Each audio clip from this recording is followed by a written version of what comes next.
بسم اللہ الرحمن الرحیم۔ ساتویں لڑکی جب صلاح الدین ایوبی رحمۃ اللہ علیہ کو قتل کرنے آئی، سلطان صلاح الدین ایوبی نے یہ بات غور سے سنی اور کہا، اگر تم لوگ جن کے پاس ہتھیار ہیں دیانت دار اور اپنے مذہب سے مخلص رہیں تو باہر کے حملے اور اندر کے سازشین قوم کا کچھ نہیں بگاڑ سکتے۔ تم اپنی نظر سرحد سے دور آگے لے جاؤ۔ سلطنت اسلامیہ کی کوئی سرحد نہیں۔ تم نے جس روز اپنے آپ کو اور خدا کے اس عظیم مذہب اسلام کو سرحدوں میں پابند کر لیا، اس روز سے یہ سمجھو کہ تم اپنے ہی قید خانے میں قید ہو جاؤ گے۔ تمہاری سرحدیں سکڑنے لگیں گی۔ اپنی نظریں بحر روم سے آگے لے جاؤ۔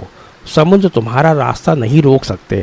گھر کے چراغوں سے نہ ڈرو، یہ تو ایک پھونک سے گل ہو جائیں گے۔ ان کی جگہ ہم ایمان کے چراغ روشن کریں گے۔ ہمیں امید ہے کہ ہم ایمان فروشوں کو روک لیں گے۔ سلطان محترم سالار نے کہا، ہم مایوس نہیں، صرف دو لعنتوں سے بچو میرے عزیز رفیقو۔ سلطان صلاح الدین ایوبی نے کہا، مایوسی اور ذہنی عیاشی، انسان پہلے مایوس ہوتا ہے، پھر ذہنی عیاشی کے ذریعے راہ فرار اختیار کرتا ہے۔ اس روز علی بن سفیان جا چکا تھا۔ اس نے فوراً ایک قاصد بحر روم کے کیمپ کی طرف اس پیغام کے ساتھ روانہ کر دیا کہ رابن اس کے چاروں ساتھیوں اور لڑکیوں کو گھوڑوں پر سوار کر کے 20 محافظ کے پہرے میں دارالحکومت کو بھیج دو۔ قاصد کو روانہ کر کے اس نے اپنے ساتھ 6-7 سپاہی لیے اور کمانڈر بالیان کی تلاش میں نکل گیا۔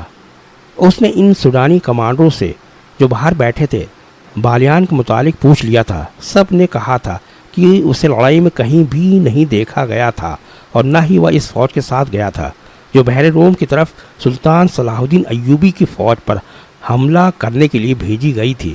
علی بن سفیان بالیان کے گھر گیا تو وہاں اسے 2 بوڑھی خادماؤں کے سوا اور کوئی نہ تھا۔ انہوں نے بتایا کہ بالیان کے گھر میں 5 لڑکیاں تھیں۔ ان میں جس کی عمر ذرا زیادہ ہو جاتی تھی اسے وہ غائب کر دیتا اور اس کی جگہ جوان لڑکی لے آتا۔ ان خادماؤں نے بتایا کہ بغاوت سے پہلے اس کے پاس ایک فرنگی لڑکی آئی تھی جو غیر معمولی طور پر خوبصورت اور ہوشیار تھی۔ بالیان اس کا غلام ہو گیا تھا۔ بغاوت کے ایک روز بعد جب سوڈانیوں نے ہتھیار ڈال دیے تو بالیان رات کے وقت گھوڑے پر سوار ہوا، دوسرے گھوڑے پر اس فرنگی لڑکی کو سوار کیا اور معلوم نہیں دونوں کہاں روانہ ہو گئے۔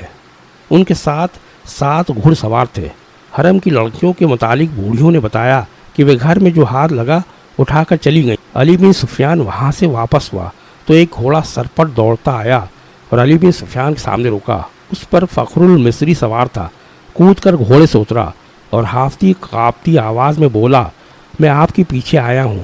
میں بھی اسی بدبخت بالیان اور اس قافل لڑکی کو ڈھونڈ رہا تھا۔ میں اس سے انتقام لوں گا۔